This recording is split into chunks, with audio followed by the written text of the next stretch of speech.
നമസ്കാരം. വിഴിഞ്ഞത്തേക്ക് വൻ വിദേശ നിക്ഷേപം, രാജ്യത്തെ തുറമുഖങ്ങളിൽ തന്നെ ഏറ്റവും വലുത്. ഈ വാർത്ത കണികണ്ടാണ് മലയാളി ഇന്ന് ഉറക്കമുണർന്നത്. ദേശാഭിമാനി അടക്കം വൻ പ്രാധാന്യത്തോടെ ഈ വാർത്തയും നൽകി. എന്നാൽ നിയമസഭയിൽ എത്തിയ നിക്ഷേപ വാർത്തയിൽ ഭരണ പ്രതിപക്ഷങ്ങൾ ഏകസ്വരത്തിൽ നങ്കൂരമിട്ടു. അതാകട്ടെ കുത്തക അനുവദിക്കില്ലെന്ന വാദത്തിലും. വിഴിഞ്ഞത്തിന്റെ ക്രെഡിറ്റ് എടുക്കാൻ അല്പനാൾ മുമ്പ് വരെ മത്സരിച്ച ഇരുപക്ഷത്തിനും മെഡിറ്ററേനിയൻ ഷിപ്പിംഗ് കമ്പനിയുടെ 49% ഓഹരിക്കണ്ണിൽ സംശയങ്ങളുണ്ട്. അറിയിച്ചില്ലെന്ന് പറഞ്ഞ മുഖ്യമന്ത്രി നേരത്തെ അനൌദ്യോഗികമായും ഇപ്പോഴിത് ഔദ്യോഗികമായും അറിയിച്ചെന്ന് അദാനി കമ്പനി പറയുന്നു. കുത്തകയ്ക്ക് തീരെഴുതരുതെന്ന് പിണറായി വിജയൻ സഭയിലും പിന്നീട് ഫേസ്ബുക്കിലും ആശങ്ക പങ്കുവച്ചു. ആശങ്ക വേണ്ടെന്ന് 5 ഉറപ്പ് നൽകുന്നു നിയമസഭയിൽ VD സതീശൻ. കേരളത്തിന്റെ സ്വപ്ന പദ്ധതിയായ വിഴിഞ്ഞത്ത് എന്താണ് സംഭവിക്കുന്നത്? നിക്ഷേപം യഥാർത്ഥത്തിൽ ആർക്കാകും നിക്ഷേപമാകുക? മിഡിൽ ഈസ്റ്റ് ഡിബേറ്റ് ചർച്ച ചെയ്യുന്നു. ആരുടെ നിക്ഷേപം? അജി കുര്യാക്കോസ്, ഇൻകാസ് പ്രതിനിധി ബിജു പുളിക്കൽ, ഇടത് സഹയാത്രികൻ രമേശ് മാണിക്കോത്ത്, BJP പ്രതിനിധി എന്നിവരാണ് മിഡിൽ ഈസ്റ്റ് ഡിബേറ്റിൽ പങ്കെടുക്കുന്നത്. എല്ലാ അതിഥികൾക്കും സ്വാഗതം. ആദ്യം തന്നെ അഡ്വക്കേറ്റ് അജി കുര്യാക്കോസ്, വിഴിഞ്ഞത്ത് എന്താണ് സംഭവിക്കുന്നത്? വളരെ കൃത്യമായിട്ട് ശ്രീ ബിനിൽ തുടക്കത്തിൽ തന്നെ പറഞ്ഞു. ദേശാഭിമാനി അടക്കമുള്ള പത്രങ്ങൾ, ആ പത്രത്തിൽ ഇന്ന് രാവിലെ, സാധാരണഗതിയിൽ നമുക്കിവിടെ ദേശാഭിമാനി കിട്ടാത്തത് കൊണ്ട് നമ്മൾ ഓൺലൈൻ വായിക്കും. ആദ്യം ഈ സർക്കാർ വന്നതിന് ശേഷം ആദ്യം ഓൺലൈനിൽ വായിക്കുന്ന പത്രം ദേശാഭിമാനിയാണ്. എന്നാലേ നമുക്ക് അറിയുള്ളൂ ഈ സർക്കാർ ചെയ്ത തെറ്റുകൾ എന്താണെന്നുള്ളത് ആദ്യം ചൂണ്ടിക്കാണിക്കുമല്ലോ. അപ്പൊ അതുകൊണ്ട് ദേശാഭിമാനി വായിച്ചപ്പോൾ ദേശാഭിമാനി പറഞ്ഞത് അഭിമാനമാണ്. ദേശാഭിമാനി പറഞ്ഞത് കഴിഞ്ഞ സർക്കാരിന്റെ ഈ പ്രവൃത്തി കൊണ്ട് വലിയൊരു നിക്ഷേപം കേരളത്തിലേക്ക് വന്നു എന്നാണ്. അതിനെക്കുറിച്ച് വളരെ വിശാലമായിട്ട് തന്നെയാണ് ദേശാഭിമാനി എഴുതിയത്. ദേശാഭിമാനിയിൽ വളരെ കൃത്യമായിട്ട് അത് എഴുതിയിട്ടുണ്ട്. കാരണം ഇത്രയും വലിയൊരു നിക്ഷേപം കേരളത്തിലേക്ക് വരാൻ കാരണം കഴിഞ്ഞ വർഷത്തെ ശ്രീ പിണറായി വിജയൻ സർക്കാരിന്റെ പ്രവർത്തനങ്ങൾ കൊണ്ട് തന്നെയാണ്. അതിൽ അഭിമാനം കൊള്ളുന്നു എന്നാണ് ദേശാഭിമാനി എഴുതിയത്. എന്നാൽ നിയമസഭയിൽ വന്നപ്പോൾ പ്രതിപക്ഷ നേതാവ് ശ്രീ പിണറായി വിജയൻ അദ്ദേഹം ചില ആശങ്കകൾ പ്രകടിപ്പിച്ചു. ഈ ആശങ്കകൾ പ്രകടിപ്പിച്ചതിന്റെ അടിസ്ഥാനത്തിൽ മുഖ്യമന്ത്രി ശ്രീ VD സതീശൻ വളരെ വ്യക്തമായി 2-3 കാര്യങ്ങൾ പറഞ്ഞു. ഒരു കാര്യം നമ്മൾ വളരെ ശ്രദ്ധിക്കേണ്ടത്, ഈ കൺസെഷനെയർ കോൺട്രാക്ടിനകത്ത് ആർട്ടിക്കിൾ 40 പറയുന്നത് 23% ഷെയറിനേക്കാൾ കൂടുതൽ വിൽക്കാൻ സാധിക്കില്ല അദാനിക്ക്. അത് വളരെ കൃത്യമാണ്. അപ്പം ഈ 49% ഷെയർ വിറ്റു എന്ന് പറയുമ്പോൾ പെട്ടെന്ന് നമ്മളെല്ലാം കേൾക്കുമ്പോൾ 49% ഷെയർ അദാനിക്കും 51% ഷെയർ സർക്കാരിനുമാണ് ഈ വിഴിഞ്ഞം പദ്ധതിക്കകത്തുള്ളത്. അപ്പൊ 49% അദാനി വിറ്റു പോവുകയാണ് എന്നുള്ള തരത്തിലാണ് നമുക്ക് മനസ്സിലാക്കാൻ കഴിയുന്നത്. പക്ഷേ 49%ന്റെ 49% വിൽക്കുന്നത് എന്നുള്ളത് മനസ്സിലാക്കാൻ കഴിഞ്ഞിട്ടില്ല. പക്ഷെ എങ്കിലും അത് വിൽക്കാൻ സാധിക്കില്ല, അദാനിക്ക് അത് കൊടുക്കാൻ സാധിക്കില്ല. അതുകൊണ്ടാണ് ശ്രീ VD സതീശൻ മുഖ്യമന്ത്രി പറഞ്ഞത് ഇതിനെക്കുറിച്ചുള്ള പ്രപ്പോസൽ വന്നിട്ടില്ല, വന്നാൽ പരിശോധിക്കും.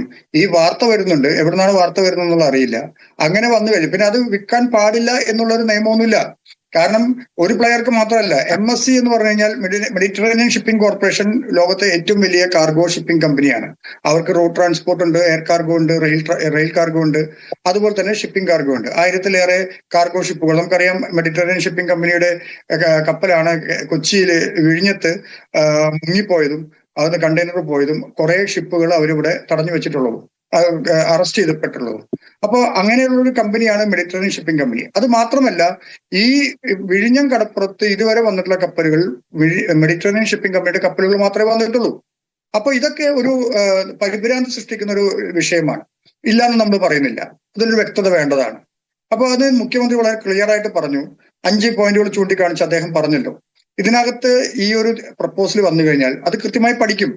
49% ഷെയർ 49%ന്റെ 49% ഷെയർ ഒരിക്കലും അദാനിക്ക് വിൽക്കാൻ സാധിക്കില്ല. 23% ഷെയർ മാത്രമേ അദാനിക്ക് വിൽക്കാനായിട്ട് സാധിക്കുള്ളൂ. അപ്പൊ അത് അങ്ങനെ പ്രപ്പോസൽ വരട്ടെ. ദേശാഭിമാനി അടക്കം വളരെ കരഘോഷത്തോടു കൂടി ഉദ്ഘോഷിച്ച ഒരു വാർത്തയാണ് ഞാനിപ്പോ ഈ പറഞ്ഞത്. അല്ലാതെ ഇന്ന് പ്രതിപക്ഷ നേതാവ് നിയമസഭയിൽ വന്നപ്പോൾ ഇതിനെതിരെ പറഞ്ഞപ്പോൾ ആ വാർത്ത അതോടുകൂടി മുക്കി. പത്രത്തിൽ നിന്ന് മുക്കാൻ സാധിച്ചിട്ടുണ്ടായിരിക്കില്ല, നമുക്ക് പത്രം വായിക്കാൻ കഴിഞ്ഞിട്ടില്ല. പക്ഷെ ഓൺലൈനിൽ ആ വാർത്ത ഇപ്പൊ ഇല്ല, അത് മുക്കിക്കളഞ്ഞു. അപ്പൊ ഇവര് തന്നെ വളരെ കൃത്യമായിട്ട് പറയുന്നുണ്ട്, ഈ വിഴിഞ്ഞം കടപ്പുറത്ത് നമ്മുടെ ഈ കടപ്പുറത്തിന്റെ നമ്മുടെ കേരളത്തിന്റെ വികസനത്തിന് വേണ്ടി പലതരത്തിലുള്ള നമ്മുടെ സാമ്പത്തിക ഭദ്രത ഉറപ്പുവരുത്താൻ വേണ്ടി പലതരത്തിലുള്ള പ്രഖ്യാപനങ്ങളും മുഖ്യമന്ത്രി നടത്തിയിട്ടുണ്ട്. അതിലൊന്നാണ് അഡ്വക്കേറ്റ് അജി കുര്യാക്കോസ്, നമ്മുടെ സ്വപ്ന പദ്ധതിയാണ് വിഴിഞ്ഞം. അങ്ങ് പറഞ്ഞതുപോലുള്ള പോയിന്റുകൾ പ്രധാനപ്പെട്ടതാണ്. പക്ഷേ അവിടെ ഒരു കുത്തക മാത്രം കടന്നു വരുമ്പോൾ അവിടെ ഫെയർ പ്ലേ നഷ്ടമാവുകയാണ്. മാത്രമല്ല അവർക്ക് വിപണി നിയന്ത്രിക്കാൻ കഴിയുന്ന അല്ലെങ്കിൽ അവരുടെ കയ്യിലേക്ക് ഈ ചരക്ക് നീക്കത്തിന്റെ പ്രധാനപ്പെട്ട സ്രോതസ്സുകളെല്ലാം മാറ്റപ്പെട്ടു പോകുന്ന വിധത്തിലുള്ള കാര്യങ്ങളുണ്ടല്ലോ. ലോകത്ത് ഒരുപാട് മറ്റ് കപ്പൽ കമ്പനികളും ഉണ്ട്. ലോകത്തിലെ ഏറ്റവും വലിയ കപ്പൽ കമ്പനി, ഏറ്റവും വലിയ കപ്പലുകൾ കൈവശം വെക്കുന്ന ഏതാണ്ട് 800-ലധികം വലിയ ബിഗ് മദർഷിപ്പുകൾ കയ്യിൽ വെക്കുന്ന ഒരു കമ്പനി എന്ന നിലയിൽ MSC ഒഴിവാക്കാൻ സാധിക്കില്ല. പക്ഷേ ഇവിടെ നമ്മൾ കരാറിൽ എത്തിയിരിക്കുന്നത് ഉമ്മൻചാണ്ടി സർക്കാർ എത്തിയ കരാർ തന്നെയാണല്ലോ ഇപ്പോഴും നിലനിൽക്കുന്നത്. ചെറിയ ആൾട്രേഷൻ മാത്രമേ ഉള്ളൂ. ആ കരാറിൽ നിലനിൽക്കുന്നത് അദാനി പോർട്സുമായിട്ടാണ്.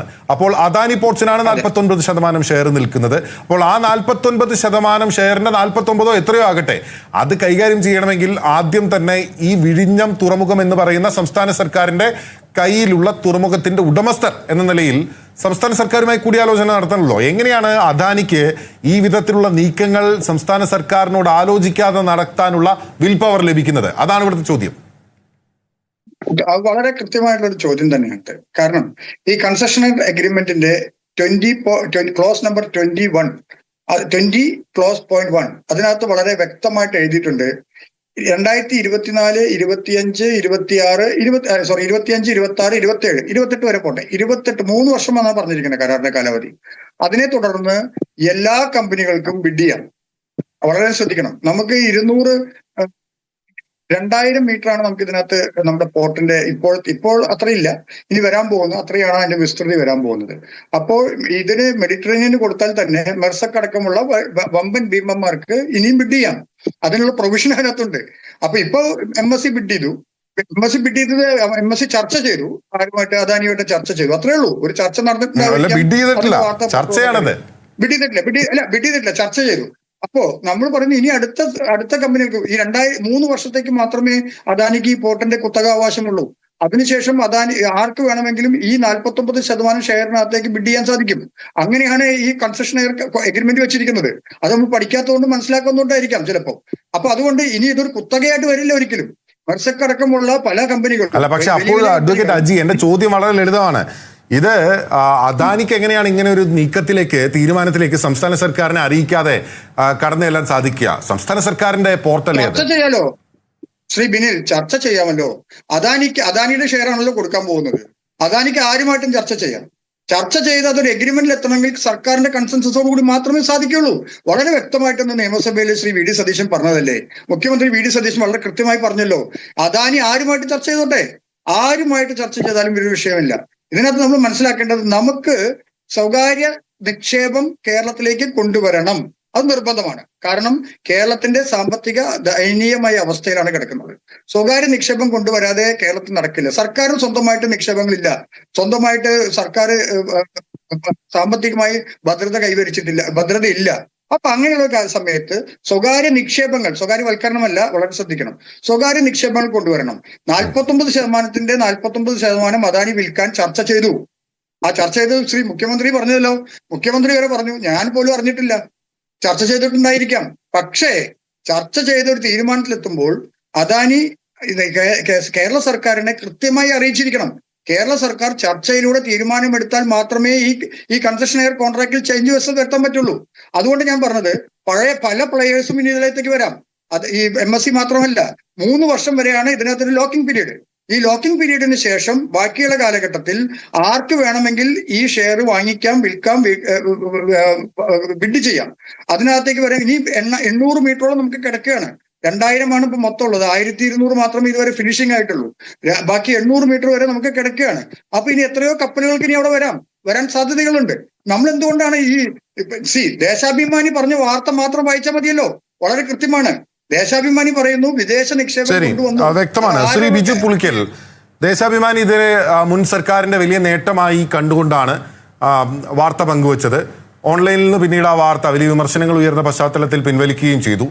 പിണറായി വിജയൻ നിയമസഭയിൽ പറയുന്നതാണ് CPIM-ന്റെ, ആ പാർട്ടിയുടെ മുന്നണിയുടെ സ്റ്റാൻഡ്. അതിൽ വേറെ സംശയങ്ങളൊന്നുമില്ല. ആ സ്റ്റാൻഡ് അനുസരിച്ചും അദ്ദേഹം പിന്നീട് ഫേസ്ബുക്കിൽ ഇട്ട പോസ്റ്റ് അനുസരിച്ചും ഇത് കുത്തകകൾക്ക് നൽകുന്ന, അല്ലെങ്കിൽ ആ വിധത്തിൽ കുത്തകകളെ പ്രതിരോധിച്ച് ഫെയർ പ്ലേ ഒഴിവാക്കാനുള്ള സംസ്ഥാനത്തിന്റെ താല്പര്യത്തിന് വിരുദ്ധമായിട്ടുള്ള ഒരു നടപടിയാണ്, നടപ്പാക്കാൻ പാടില്ല എന്ന് പറയുകയാണ്. ഇവിടെ മൾട്ടി ഓപ്പറേറ്റർ തുറമുഖമായിട്ടാണല്ലോ എന്തായാലും വിഴിഞ്ഞത്തെ വിഭാവനം ചെയ്തിരിക്കുന്നത്. സംസ്ഥാന സർക്കാരിന്റെ ഉടമസ്ഥതയിൽ സംസ്ഥാനത്തിന്റെ താല്പര്യങ്ങൾ സംരക്ഷിക്കപ്പെട്ട് ദീർഘകാല അടിസ്ഥാനത്തിൽ സംസ്ഥാനത്തിന് വരുമാനത്തക്ക വിധത്തിൽ ഉണ്ടാകുന്ന ഒരു പദ്ധതി. അതാണല്ലോ വിഴിഞ്ഞത്തെ ഏറ്റവും ചുരുങ്ങിയ വാക്കുകളിൽ പറഞ്ഞാൽ. എന്താണ് വിഴിഞ്ഞത്ത് സംഭവിക്കുന്നത്? താങ്കൾക്ക് എന്താണ് തോന്നുന്നത് ബിജു? വിഴിഞ്ഞം തുറമുഖം എന്നാൽ അത് കേരളത്തിന്റെ തന്നെ ഒരു സ്വപ്ന പദ്ധതി എന്നുള്ള നിലയിലാണ് കഴിഞ്ഞ 10 വർഷമായിട്ട് LDF ഗവൺമെന്റ് അവതരിപ്പിച്ചതും അത് നമ്മുടെ പൊതുജനങ്ങളുടെ മുന്നിലേക്ക് കൊണ്ടുവന്നതും. ഇതിനെല്ലാം കരാർ ആര് തുടങ്ങി അല്ലെങ്കിൽ ആര് നടത്തി, അത് ആര് മുന്നോട്ട് കൊണ്ടുപോയി എന്നുള്ള ചോദ്യങ്ങളെല്ലാം അവിടെ നിൽക്കുമ്പോൾ തന്നെ ഇതിന്റെ കൃത്യമായിട്ടുള്ള വ്യവസ്ഥാധിപതമായിട്ടുള്ള താല്പര്യങ്ങൾ, അതാണ് നമ്മൾ ആദ്യം ചർച്ച ചെയ്തു പോകേണ്ടത്. ഓരോ ഗവൺമെന്റും സ്വീകരിക്കുന്ന നയങ്ങൾ ഏത് രീതിയിലായിരിക്കണം എന്നുള്ളതിന്റെ ഉത്തമ ഉദാഹരണമായിട്ടാണ് ഒരു പുതിയ ഗവൺമെന്റ് അധികാരത്തിലേറി 1 മാസം കൊണ്ട് എടുത്തിരിക്കുന്ന ചില ദുരൂഹമായിട്ടുള്ള തീരുമാനങ്ങൾ. അവിടുന്ന് തന്നെ തുടങ്ങുമ്പോൾ അതിനുള്ളിലേക്ക് കടന്നു വരും ആദ്യത്തെ ഒരു തീരുമാനങ്ങളിൽ പെടുന്ന ഒരു തീരുമാനമായിട്ടാണ് വിഴിഞ്ഞം തുറമുഖവും കടന്നു വരുന്നത്. അതായത് ഇതിനെല്ലാം ഉദാഹരണമായിട്ട് ചൂണ്ടിക്കാണിക്കുമ്പോൾ ഒരു UDF ഗവൺമെന്റ് അധികാരത്തിലേറുന്നതിന് മുന്നേ നടന്ന ചില കൂടിക്കാഴ്ചകളും ചില ദുരൂഹരമായിട്ടുള്ള ചില മീറ്റിങ്ങുകളുമെല്ലാം എന്തിനായിരുന്നു എന്ന് ഇപ്പോ ജനങ്ങൾക്ക് മനസ്സിലായി തുടങ്ങുന്ന ഒരവസ്ഥ. അതായത് വിഴിഞ്ഞം തുറമുഖത്തിന്റെ അധികാരം അല്ലെങ്കിൽ അതുമായിട്ട് ബന്ധപ്പെട്ടുള്ള കരാറുകളിലെല്ലാം ആരെല്ലാം ഉൾപ്പെട്ടിട്ടുണ്ടെന്നോ അല്ലെങ്കിൽ അതിലെ കൺസഷൻ എഗ്രിമെന്റ് ക്ലോസ് എല്ലാം ഏത് രീതിയിൽ വേണം എന്ന് കൃത്യമായി കേരള സർക്കാർ വിഭാവനം ചെയ്തിട്ടുണ്ട്.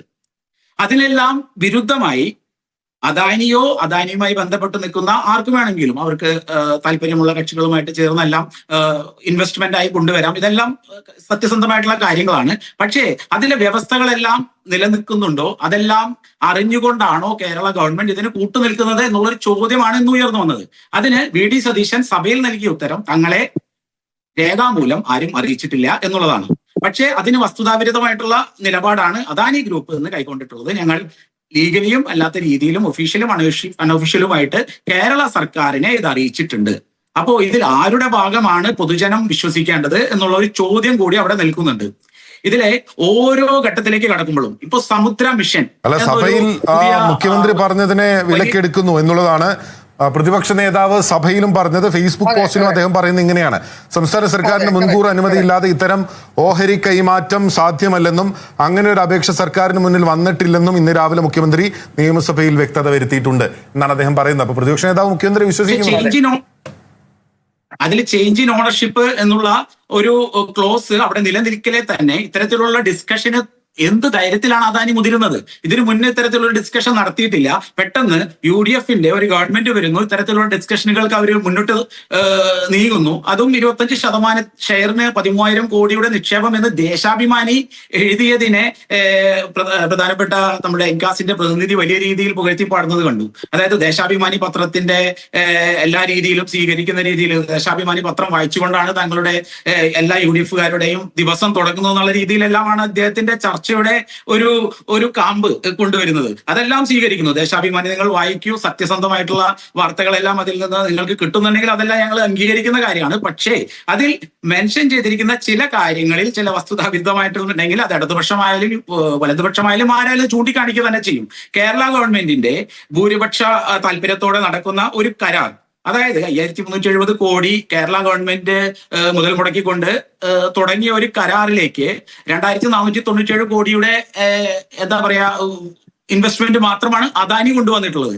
അതിന്റെ 25% അല്ലെങ്കിൽ 49% എന്നുള്ള രീതിയിലേക്ക് ഷെയറുകൾ വിറ്റഴിക്കുമ്പോൾ 13,000 കോടിയുടെ നിക്ഷേപം അദാനിക്ക് കിട്ടി എന്നതിനെ മറ്റൊരു തരത്തിലേക്ക് ദേശാഭിമാനി വാർത്തയെ വലിച്ചു കൊണ്ടുപോകേണ്ടതില്ല എന്നാണ് എനിക്ക് എൻകാസിന്റെ പ്രതിനിധിയോട് പറയാനുള്ളത്. ഒപ്പം മുഖ്യമന്ത്രി VD സതീശൻ കേരളത്തോട് വ്യക്തമാക്കേണ്ട ഒരു കാര്യമുണ്ട്. അദാനി കമ്പനി അധികൃതരുമായിട്ട് ഔപചാരികമായിട്ടോ അനൗപചാരികമായിട്ടോ ഇതിനു മുമ്പ് ചർച്ച നടത്തിയിട്ടില്ല എന്ന് വ്യക്തമായിട്ടുള്ള ഇതേ മുഖ്യമന്ത്രി മംഗലാപുരം യാത്രയ്ക്ക് അദാനി കമ്പനിയുടെ ചാർട്ടേഡ് ഫ്ലൈറ്റിലാണ് പോയിട്ടുള്ളതും അന്ന് കൂടെ ഉണ്ടായിരുന്നത് രജികുമാർ ആണ് എന്നുള്ള വസ്തുതയെല്ലാം കേരള ജനത മനസ്സിലാക്കി കഴിഞ്ഞു. അതുകൊണ്ട് ഇത്തരത്തിലുള്ള നിഷ്കളങ്കമായിട്ടുള്ള ചില വാഗ്വാദങ്ങളോ അല്ലെങ്കിൽ അത്തരത്തിലുള്ള ചില പ്രസ്താവനകളോ കേരള ജനതത്തെ എന്തായാലും തെറ്റിദ്ധരിപ്പിക്കുന്ന രീതിയിലാണ് എന്ന് മനസ്സിലാക്കുന്നുണ്ട്. നമ്മളുടെ മണ്ണും കടലും തുറമുഖവും വിമാനത്താവളവും എല്ലാം നമ്മൾക്ക് നഷ്ടമാകാൻ പോകുന്നോ എന്നൊരു ചോദ്യം കേരള ജനതയുടെ മുന്നിലുണ്ട്. അത് സാധൂകരിക്കുന്ന രീതിയിലാണ് പല തീരുമാനങ്ങളും UDF ഗവൺമെന്റിന്റെ കടന്നു വരുന്നത്. അതെല്ലാം കണ്ണടച്ച് വിശ്വസിക്കാനോ അല്ലെങ്കിൽ അതെല്ലാം പൊയ്ക്കോട്ടെ എന്ന് വിചാരിക്കാനോ നമ്മളുടെ സാധാരണക്കാരായ ജനങ്ങൾക്ക് സാധിക്കില്ല. ഏതൊരു കേരള ജനതയുടെ ഭാഗത്ത് നിന്ന് ചിന്തിക്കുന്ന ഏതൊരാളും ഇതിനെ ചോദ്യം ചെയ്യും. ഇത്തരത്തിൽ എന്തെങ്കിലും അവിശുദ്ധമായ കൂട്ടുകെട്ടിലൂടെ കേരള ജനതയുടെ ഭാഗമാകേണ്ടത് അല്ലെങ്കിൽ വലിയ രീതിയിലേക്ക് കേരളത്തിലെ വികസനവും അല്ലെങ്കിൽ വലിയ രീതിയിൽ കേരള ഗവൺമെന്റിന്റെ 2034 കൂടിയിട്ട് കേരള ഗവൺമെന്റിന്റെ ഫണ്ട് അല്ലെങ്കിൽ കേരള ഗവൺമെന്റിന് മുതൽക്കൂട്ടാവേണ്ട ട്രഷറിയിലേക്ക് വരുന്ന വലിയ വലിയ വികസന പദ്ധതികൾക്ക് തുരങ്കം വെക്കാൻ ആര് ശ്രമിച്ചാലും അതിനെല്ലാം കേരള ജനത ഒന്നടങ്കം അതിൽ രാഷ്ട്രീയ ഭേദമന്യല്ലാതെ എതിർക്കും. അതിന് ഇത്തരത്തിലുള്ള ന്യായങ്ങളുമായിട്ട് വ്യക്തമാണ്. ചർച്ചയുടെ ആദ്യ റൗണ്ടിൽ ശ്രീ രമേശ് മാണിക്കോത്ത് BJP പ്രതിനിധിയിലേക്ക് കൂടി ഞാൻ പോവുകയാണ്. ശ്രീ രമേശ് മാണിക്കോത്ത്, ഇതിൽ ദുരൂഹതകൾക്ക്, സംശയങ്ങൾക്ക്, ആശങ്കകൾക്ക് അടിസ്ഥാനമുണ്ടോ? നമ്മുടെ നാട്ടിലേക്ക് വലിയ വിദേശ നിക്ഷേപം വരുന്നു. വിദേശ നിക്ഷേപത്തെ ആ വിധത്തിൽ സർവാത്മന സ്വീകരിക്കുക എന്നുള്ളതാണല്ലോ BJP സർക്കാർ കേന്ദ്രത്തിലടക്കം സ്വീകരിക്കുന്ന ഒരു നിലപാട്. വിഴിഞ്ഞത്ത് സംശയങ്ങളുണ്ടോ BJPക്ക്? എനിക്ക് നമസ്തേ, അതുപോലെ മറ്റു പാനലിസ്റ്റുകൾക്ക് നമസ്തേ. ഇപ്പൊ ഇവിടെ MSCയും അദാനിയും തമ്മിൽ ഒരു ധാരണ മാത്രമേ ഇതുവരെ ഉണ്ടായിട്ടുള്ളൂ. അത് കഴിഞ്ഞിട്ട് ഇത് പെട്ടെന്ന് തന്നെ അദാനിക്ക് ഇത് എടുത്തു കൊടുക്കാനൊന്നും പറ്റില്ല. ഇതിന് ഒരു പ്രൊസീജിയർ ഉണ്ട്. ആ പ്രൊസീജിയർ എന്താണെന്ന് അറിയാതെ വെറുതെ കാടടച്ച് വെടിവെക്കരുത്, അത് ശരിയല്ല. ഇപ്പൊ നമുക്കറിയാം ഈ ഓഹരി വിപണന നിയന്ത്രണ ഏജൻസി അത് സെബിയുടെ അപ്രൂവൽ വേണം. അതിനുശേഷം നമുക്കറിയാം നമ്മുടെ ചീഫ് സെക്രട്ടറി, കേരളത്തിന്റെ ചീഫ് സെക്രട്ടറി അധ്യക്ഷനായിട്ടുള്ള എംപവർ കമ്മിറ്റി ഉണ്ട്, അതിന്റെ അപ്രൂവൽ വേണം. അവരുടെ അപ്രൂവൽ വെച്ചിട്ടാണ് കേരള സർക്കാർ അപ്രൂവ് ചെയ്യേണ്ടത്. അതുപോലെ തന്നെ സെൻട്രലിന്റെ സെക്യൂരിറ്റിയുമായി ബന്ധപ്പെട്ട് സെൻട്രൽ ഗവൺമെന്റിന്റെ അപ്രൂവൽ വേണം. ഇതെല്ലാം നടന്നാൽ മാത്രമേ ഈ ഓഹരി കൈമാറ്റം നടക്കൂ. ഇനി ഇതിൽ 49% അദാനിയുടേതിൽ നിന്ന് 37% MSCക്ക് കൊടുക്കുന്നതിൽ ഒരു തെറ്റുമില്ല. 13,000 കോടി 13,000 crore ഇന്ത്യൻ റുപ്പീസിന്റെ വിദേശ നിക്ഷേപം കേരളത്തിലേക്ക്, അതാണ് നോക്കേണ്ടത്. കേരളത്തിലേക്ക് ആദ്യമായിട്ട് ഇത്രയും വലിയ തുക എന്ന് പറഞ്ഞാൽ $2.85 ബില്യൺ ആദ്യമായിട്ടാണ്. അങ്ങനെ ഒരു സംഭവം വരുമ്പോ അതിൽ അവിടെ ഇവിടെ കുറ്റം കണ്ടുപിടിച്ച് അത് ഇല്ലാതാക്കാൻ ശ്രമിക്കാതെ കേരളത്തിലെ ജനങ്ങൾക്ക് ഗുണപ്രദമായ ഒരു മാറ്റം വേണം. ഇവിടെ പറഞ്ഞു ഇതില് എന്താണ് നമ്മുടെ ശ്രീ പിണറായി വിജയൻ പറഞ്ഞത് മോണോപ്പൊളി എന്ന വേർഡാണ്. എങ്ങനെയാ മോണോപ്പൊളി ആവുക? ഇതിന് മോണോപ്പൊളി ആക്കാൻ പറ്റില്ല. 3 വർഷം കഴിഞ്ഞാൽ MSC മാത്രമല്ല, ഇതിൽ മേഴ്സ്ക് വരും, CMA CGM വരും, എല്ലാ കമ്പനികളും ഇതിനകത്ത് വരും. ആരോടും വരണ്ടെന്ന് പറയാൻ പറ്റില്ല. എല്ലാ കമ്പനികളും 3 വർഷത്തിന് ശേഷം വരും. പിന്നെ വേറൊരു കാര്യമുള്ളത്, നമ്മുടെ ഈ പദ്ധതി, വിഴിഞ്ഞം പദ്ധതിയിൽ ഇനിയും പുരോഗതി വേണമെങ്കിൽ സാമ്പത്തികമായിട്ട് നമുക്ക് കഴിവുണ്ടാവണം. സാമ്പത്തികമായ പുരോഗതി ഉണ്ടാവണമെങ്കിൽ വെസൽസ് കൂടുതൽ വരണം, ബിസിനസ്സുകൾ കൂടുതൽ വരണം. ഇപ്പോ നമ്മുടെ മുഖ്യമന്ത്രി ശ്രീ സതീശൻ തന്നെ നിയമസഭാ രേഖയിൽ പറഞ്ഞിട്ടുണ്ട് അവിടെ പൂച്ച വിട്ട് കിടക്കുകയാണ്. എന്തിട്ടിട്ടാണ് ഉണ്ടാക്കാൻ പോകുന്നത്? ഈ ഞാൻ പറയുന്നത് ഇപ്പൊ നമുക്കൊരു കമ്പയർ ചെയ്യാൻ പറ്റും. ഇപ്പൊ നമ്മളിപ്പോ UAE-യിലാണുള്ളത്. UAE-യിലുള്ള നമ്മുടെ ജബലലിയിലുള്ള പോർട്ട്, അപ്പൊ എനിക്ക് തോന്നുന്നത് മിഡിൽ ഈസ്റ്റിലെ തന്നെ ഏറ്റവും വലിയ പോർട്ടാണ്. അവിടെ എത്രയോ 100 കണക്കിന് മദർ വെസലുകൾക്കും അതേസമയം ഫീഡർ വെസലുകൾക്കും വരാം. നമുക്കിവിടെ 2 മദർ വെസലും 1 ഫീഡർ വെസലും വന്നാൽ നമ്മുടെ ബർത്തിങ് കംപ്ലീറ്റ് ആയി. അപ്പൊ നമുക്കിവിടെ പുരോഗതി ഉണ്ടാവണം. അതിന് വിദേശ ഫണ്ടുകൾ വന്നേ പറ്റൂ. വിദേശ ഫണ്ടുകൾ ഭരണത്തിലിരിക്കുമ്പോ അദാനി നല്ലത്, ഭരണം പോയി കഴിഞ്ഞാൽ അദാനി ശരിയല്ല, അയാള് ഒളിഞ്ഞു നോക്കുന്നു. ഈ രീതി ശരിയല്ല. ഇടതുപക്ഷം പ്രത്യേകിച്ച് ഇത് മാറ്റണം. നിങ്ങൾക്കറിയാമല്ലോ, നമുക്കല്ല, എന്റെ ചെറുപ്പകാലത്ത് നിങ്ങൾ ആഗസ്റ്റ് 15-ന് ചെരുപ്പ് കെട്ടി തൂക്കിയിട്ടുണ്ട്. ആ രീതി നിങ്ങൾ മാറിയിട്ട് കുറച്ചുകൂടെ നമ്മുടെ രാജ്യം മുന്നോട്ട് പോവുകയാണ്, ലോകം മുന്നോട്ട് പോവുകയാണ്. അല്ല ശ്രീ രമേശ്, ഇപ്പോൾ താങ്കൾ പറയുന്നത് ഈ നിക്ഷേപത്തിൽ പ്രശ്നമില്ല എന്നാണല്ലോ. ഇവിടുത്തെ ഒരു പ്രശ്നം, നമ്മൾ ഈ മൾട്ടി ഓപ്പറേറ്റർ പോർട്ടായിട്ടാണല്ലോ വിഴിഞ്ഞത്തെ വിഭാവനം ചെയ്തിരിക്കുന്നത്. അതാണല്ലോ അംഗീകരിക്കപ്പെട്ടിരിക്കുന്നത്. ഏതെങ്കിലും ഒരു കമ്പനിയുടെ മാത്രം കപ്പലുകൾ, മദർഷിപ്പുകൾ വരുന്ന ഒരു പോർട്ടായിട്ടല്ലല്ലോ. നിശ്ചയമായും MSC ലോകത്തിലെ ഏറ്റവും പ്രധാനപ്പെട്ട കപ്പൽ കമ്പനിയാണ്, ചരക്ക് കൈകാര്യം ചെയ്യുന്ന കമ്പനിയാണ്. MSCയെ പോലെ തന്നെ ഒരുപാട് കമ്പനികളുണ്ട്. മാർച്ചേക്ക് പോലുള്ള കമ്പനികളുണ്ട്. CMA CGM-ഉമായിട്ട് പൊതുമേഖലയിൽ നിൽക്കുന്ന ഒരു കമ്പനിയാണ്. അവരുമായിട്ട് നമ്മൾ നേരത്തെ ധാരണയിലെത്തിയിരുന്നു. കോസ്കോയുണ്ട്, ഉണ്ട്, എവർഗ്രീൻ ഉണ്ട്, അങ്ങനെ ഒരുപാട് കമ്പനികളുണ്ട്. അപ്പം ഈ ഒരൊറ്റ കമ്പനി മാത്രം ഭൂരിഭാഗം ചരക്കുകളും കൈകാര്യം ചെയ്യുന്ന സ്ഥിതി ഉണ്ടായിക്കഴിഞ്ഞാൽ അത് ഫെയർ പ്ലേ നഷ്ടപ്പെടുത്തുകയല്ലേ ചെയ്യുക? മാത്രമല്ല, പിണറായി വിജയൻ ചൂണ്ടിക്കാട്ടിയ ഒരു പ്രധാനപ്പെട്ട കാര്യമുണ്ട്. ഈ കണക്കുകളിൽ കൃത്രിമത്വം കാണിക്കാൻ സാധിക്കും. അല്ല, കണക്കുകളിൽ കൃത്രിമത്വം കാണിച്ച് സർക്കാരിന് നൽകി കഴിഞ്ഞാൽ നമുക്ക് ലഭിക്കേണ്ട നികുതി പണത്തിലല്ലേ കുറവുണ്ടാവുക? വിനിൽജി കഴിഞ്ഞ ഈ വിഴിഞ്ഞം വന്നതിന് ശേഷം എത്ര 900 വെസലുകൾ വന്നു. അതിൽ 95% വന്നത് ആരുടെ വെസലായിരുന്നു? 1000 വന്നു. 95% വെസൽ വന്നത് എംബസിയുടേതാണ്. വളരെ വിരലിനെണ്ണാവുന്ന വെസലുകൾ മാത്രമേ. അപ്പൊ നിങ്ങളൊക്കെ എവിടെയായിരുന്നു? ഇടതുപക്ഷം എന്തുകൊണ്ട് പറഞ്ഞില്ല ഇത് പറ്റില്ല, എല്ലാവരും വരണം? എന്തുകൊണ്ട് പറഞ്ഞില്ല? അപ്പൊ ഇത് 3 വർഷം കഴിയുമ്പോൾ മറ്റു വെസലുകളും വരും, അതിലൊരു സംശയമില്ല. ആസ് പെർ ദ കോൺട്രാക്ട് വന്നേ പറ്റൂ. നിങ്ങൾക്ക് ഇപ്പോ എംബസിക്ക് ഇതിന് അതോടൊപ്പം തന്നെ മേഴ്സ്ക്, CMA CGM ഇതൊക്കെ വരുമ്പോ ഇപ്പൊ കോസ്കോന് ചില പരിമിതികൾ നമ്മൾ കൊടുക്കും, കാരണം അതൊരു ചൈനീസ് കമ്പനിയാണ്. ബാക്കിയുള്ള കമ്പനികൾക്ക് ശ്രീ രമേശ്, താങ്കൾ ഇപ്പൊ പറഞ്ഞു MSCയുടെ കപ്പലുകളാണ് കൂടുതൽ വന്നിട്ടുള്ളത് എന്നുള്ളത്. ഇപ്പൊ താങ്കൾ തന്നെ ചൂണ്ടിക്കാട്ടി UAE ഏറ്റവും പ്രധാനപ്പെട്ട പോർട്ടായിട്ടുള്ള ജബലേലി, അവിടെ മൾട്ടി ഓപ്പറേറ്റർ സംവിധാനത്തിലുള്ള കപ്പലുകൾ വരുന്നുണ്ട്. അപ്പം നമുക്ക് ഒരുപാട് കോമ്പറ്റീറ്റേഴ്സ് ആയിട്ടുള്ള തുറമുഖങ്ങളുണ്ട്. ഇന്ത്യയിലില്ല എന്ന് മാത്രമേ ഉള്ളൂ. ഇന്ത്യയിൽ നമുക്ക് ഏറ്റവും സ്വാഭാവികമായി ഏറ്റവും കൂടുതൽ ആഴമുള്ള മദർഷിപ്പുകൾക്ക് അടുക്കാൻ പറ്റുന്ന മദർ പോർട്ട് വിഴിഞ്ഞമാണ് സ്വാഭാവികമായി ഉള്ള ആഴം നിലനിൽക്കുന്നത്. പക്ഷേ നമുക്ക് ഒരുപാട് മത്സരാർത്ഥികളുണ്ട് സർ. കൊളംബോ പോർട്ട് നമ്മളെ സംബന്ധിച്ച് വലിയ വെല്ലുവിളി ഉയർത്തുന്നുണ്ട്. മാലിയിൽ ചൈനീസ് താല്പര്യങ്ങളോടെ നിർമ്മിക്കപ്പെടാൻ സാധ്യതയുള്ള പോർട്ടുകൾ നമുക്ക് വലിയ വെല്ലുവിളികളായി നിൽക്കുന്നുണ്ട്. അങ്ങനെ ഒരുപാട് വെല്ലുവിളികളുണ്ട്. അപ്പം ഒരൊറ്റ കമ്പനി മാത്രം ഈ സംസ്ഥാനത്ത് അല്ലെങ്കിൽ ഈ രാജ്യത്തിന്റെ ഏറ്റവും പ്രധാനപ്പെട്ട മദർ പോർട്ടിൽ വരിക എന്ന് പറയുന്നതിൽ പ്രശ്നമില്ല. അതാണ് എന്റെ ചോദ്യം. അതെ, അത് ഞാൻ നേരത്തെ ബിനിൽജി ചോദിച്ചാൽ എന്റെ ഉത്തരത്തിലുണ്ട്, നിങ്ങളത് കേട്ടില്ലെന്ന് തോന്നുന്നു. കഴിഞ്ഞ 900 വെസലുകൾ വന്നതിൽ 95% MSCയുടേതാണ്. അതാണ് ഞാൻ പറഞ്ഞത്. അപ്പൊ അതല്ല വിഷയം. നമുക്ക് ഇനി 3 വർഷം കഴിഞ്ഞാൽ ഇവിടെ എല്ലാ വെസലുകളും വരും. ഇത് ഡെപ്ത് മാത്രമല്ല, 12 നോട്ടിക്കൽ മൈൽ മാത്രമേ ഉള്ളൂ നമ്മുടെ വിഴിഞ്ഞം പോർട്ട് എന്ന് പറയുന്നത്. ഒരുപാട് സാധ്യതകളുണ്ട് നമുക്ക്. അപ്പൊ മറ്റു വെസലുകൾക്കും വരാൻ പറ്റും 3 വർഷം കൊണ്ട്. 3 വർഷം കഴിയുമ്പോൾ മറ്റു വെസലുകൾ വരും, ഒരു സംശയമില്ല.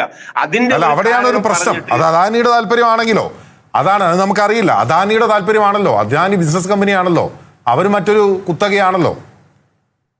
അല്ല, അദാനി അവർ യു ആർ റൈറ്റ്, അദാനി ഒരു ബിസിനസ്സുകാരനാണ്. അവർ ലോസിൽ ബിസിനസ് ചെയ്യാൻ ആരും ആഗ്രഹിക്കില്ലല്ലോ, ഒരു ബിസിനസ്സുകാരനും ചെയ്യില്ല. അവരും അവരുടേതായ ലാഭങ്ങൾ ഉണ്ടാവും. പക്ഷെ സർക്കാർ എന്താ വേണ്ടത്? നമ്മുടെ രാജ്യത്തിന്റെ ഇൻട്രസ്റ്റ് സംരക്ഷിച്ചുകൊണ്ട് മുന്നോട്ട് പോകണം. അതിനുള്ള നടപടിയാണ് ഉണ്ടാവേണ്ടത്. ശരി, വ്യക്തമാണ്. 3 അതിഥികളിലേക്ക് ഞാൻ വളരെ വേഗത്തിൽ വരാം. ചർച്ചയുടെ അടുത്ത റൗണ്ടിൽ ഇടവേളയ്ക്ക് ശേഷം ചെയ്യുന്നത് വീണ്ടും ചർച്ചയിലേക്ക് അതിഥികൾക്കും പ്രേക്ഷകർക്കും സ്വാഗതം. അഡ്വക്കേറ്റ് അജി കുര്യാക്കോസ്, ഇവിടെ ഇടത് പ്രതിനിധി ശ്രീ ബിജു ചൂണ്ടിക്കാട്ടിയ ഒരു കാര്യമുണ്ട്. മംഗലാപുരത്തേക്ക് VD സതീശൻ നടത്തിയ യാത്ര വലിയ വിവാദമായതാണ്. അദാനിയുടെ സ്വകാര്യ പ്രൈവറ്റ് ജെറ്റിൽ നടത്തിയിട്ടുള്ള യാത്ര, അവിടെ അദാനി ഗ്രൂപ്പിന്റെ പ്രസിഡന്റുമായി നടത്തിയിട്ടുള്ള കൂടിക്കാഴ്ച, അദാനിയുമായി നേരത്തെ ഉണ്ടാക്കിയ ഡീലാണോ ഇപ്പോൾ ഇന്ന് പത്രങ്ങളിലൂടെ പുറത്തു വന്നത്? അല്ല, ഇതിപ്പോ ആദ്യമായിട്ട് ഞാൻ അദ്ദേഹത്തിനെ അഭിനന്ദിക്കുകയാണ്. ആദ്യമായിട്ടാണ് ഞാൻ പല ചർച്ചകളിലും പങ്കെടുത്തിട്ടുണ്ട്, ഒരു ഇടതുപക്ഷ പ്രതിനിധി ദേശാഭിമാനിയിൽ വന്ന വാർത്തയിൽ ചില തെറ്റുകൾ സംഭവിച്ചിട്ടുണ്ടായിരിക്കാം എന്ന് പരോക്ഷമായിട്ടെങ്കിലും സമ്മതിച്ചത്. രണ്ടാമത് ശ്രീ വി ഡി സതീശന്റെ മംഗലാപുരം യാത്രയെ കുറിച്ചൊന്നും ഇന്ന് മുഖ്യമന്ത്രി നിയമസഭയിൽ പറഞ്ഞില്ലല്ലോ. നിയമസഭയിൽ അദ്ദേഹത്തിന് ഇത് വേണമെങ്കിൽ അത് ഉന്നയിക്കാമായിരുന്നല്ലോ. അദ്ദേഹം എന്താ പറഞ്ഞത്? ഞങ്ങൾക്ക് ഇതിനകത്ത് കുറച്ച് വസ്തുതകൾ അറിയണം. വസ്തുതകൾ കൃത്യമായിട്ട് ശ്രീ വി ഡി സതീശൻ പറഞ്ഞപ്പോൾ അദ്ദേഹം ഇരിക്കുന്നതിന് മുമ്പ് എന്താ പറഞ്ഞത്? കൃത്യമായി മനസ്സിലായി, വസ്തുതകളെല്ലാം മനസ്സിലായി. ഈ വസ്തുതകളെല്ലാം മനസ്സിലായല്ലോ. ഇവിടെ ചർച്ചയ്ക്ക് തന്നെ യാതൊരു തരത്തിലുള്ള ഇതുമില്ല. കാരണം നമ്മൾ ഇത്തരം ഒരു വിഷയം ചർച്ച ചെയ്യുമ്പോൾ നമ്മൾ മനസ്സിലാക്കേണ്ടത്, ഇത് ഒരു കരാറിൽ ഒപ്പിട്ടിട്ടുണ്ടോ, ഒരു കരാറിൽ ഏർപ്പെട്ടിട്ടുണ്ടോ, ഒരു കരാർ നിലവിലുണ്ടോ? ഈ 3 ചോദ്യങ്ങളാണ്. ഒരു കരാറിൽ ഒപ്പിട്ടിട്ടുണ്ടോ, ഒരു കരാർ നിലവിലുണ്ടോ, ഒരു കരാറിനെ കുറിച്ച് സർക്കാരിന് അറിയുമോ? 3 കാര്യങ്ങളാണ്. ആദ്യത്തെ ചോദ്യത്തിന് ശ്രീ വി ഡി സതീശൻ കൃത്യമായി പറഞ്ഞു, ഇങ്ങനെ ഒരു ചർച്ച നടന്നിട്ടുണ്ടോ, അല്ലെങ്കിൽ കരാറുണ്ടോ, അല്ലെങ്കിൽ അതിനെ കുറിച്ച് സർക്കാരിനെ അറിയിച്ചിട്ടില്ല. 2, അവർ കരാറിൽ ഒപ്പിടാൻ സാധിക്കില്ല. കാരണം കരാറിൽ ഒപ്പിടണമെങ്കിൽ നേരത്തെ BJP പ്രതിനിധി അദ്ദേഹം പറഞ്ഞതുപോലെ തന്നെ കൃത്യമായിട്ടുള്ള ചില നിബന്ധനകളുണ്ട് ഈ കരാറിൽ ഒപ്പിടണമെങ്കിൽ. 3-ാമത്തെ കാര്യം, അങ്ങനെ ഒരു കരാർ നിലവിലില്ല. ഇങ്ങനെ ഒരു കരാർ നിലവിലില്ലാത്തതും ഒപ്പിടാത്തതുമായ ഒരു കരാറിനെ കുറിച്ചാണ് നമ്മളിവിടെ ചർച്ച ചെയ്യുന്നത്. പക്ഷെ എങ്കിലും അങ്ങനെ ഒരു കരാർ വരുന്നു എന്ന് അറിയുമ്പോൾ തന്നെ കൊടിയും പൊക്കി ഗോഗ വിളികളുമായിട്ട് ദേശാഭിമാനി പത്രം ഇന്ന് രാവിലെ ഇറങ്ങിയല്ലോ. അപ്പൊ നമ്മൾ മനസ്സിലാക്കേണ്ടത്, അതിനകത്ത് പ്രതിപക്ഷത്തിന് പോലും യാതൊരു തരത്തിലുള്ള വിഷമതകളും ഇല്ല. അവരത് അംഗീകരിക്കുകയാണ്. അങ്ങനെ കരാർ വന്നാൽ തന്നെ അംഗീകരിക്കുകയാണ്. ഇതിനകത്ത് വളരെ ചെറിയ ചില പ്രശ്നങ്ങളുണ്ട്. ഒന്ന് കുത്തക ആയി മാറുമോ എന്നുള്ള ചോദ്യമാണ്. അത് വളരെ കൃത്യമായ ചോദ്യമാണ്. ഇങ്ങനെ ഒരു കരാർ വരികയാണെങ്കിൽ, ഇത് നമ്മൾ ഹൈപ്പോത്തറ്റിക്കൽ ആയ ഒരു ക്വസ്റ്റ്യൻ ആണ്.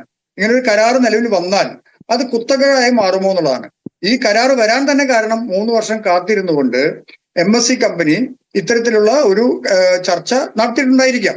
ആ ചർച്ച എങ്ങനെയും ലീക്ക് ആയിട്ടുണ്ടായിരിക്കാം. അതായിരിക്കും ഈ കരാർ വന്നു, കരാർ ഒപ്പിടാൻ പോകുന്നു എന്നൊക്കെ പറയുന്നത്.